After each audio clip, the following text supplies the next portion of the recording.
जब तुम्हें मेरी याद आती है तो तुम क्या करते हो? मैं तुम्हारी फेवरेट चॉकलेट खा लेता हूँ। और तुम्हें मेरी याद आती है तो तुम क्या करती हो? मैं भी गुटखा खा लेती हूँ। और जाने मन क्या कर रही हो? एक्स के मैसेज पढ़ रही हूँ। क्या? मैं हूँ फिर भी तुम एक्स के मैसेज पढ़ रही हो? तेरी एक्स का मैसेज पढ़ रही हूँ।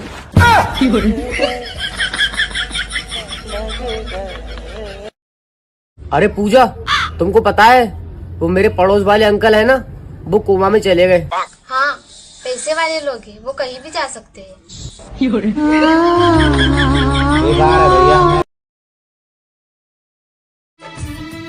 सुनो ना, शादीशुदा औरत सबसे ज्यादा किस पर ध्यान रखती है? अपने मोबाइल पर या अपने बच्चों पर? अपने पति पर।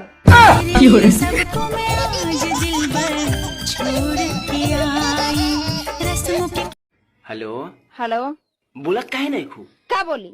का बोली? अब तो शादी सेट हो गई। शादी सेट हो गल तोरा डांस करे आयला ना तो फिर हमरा इशारा पर नचबा कैसे?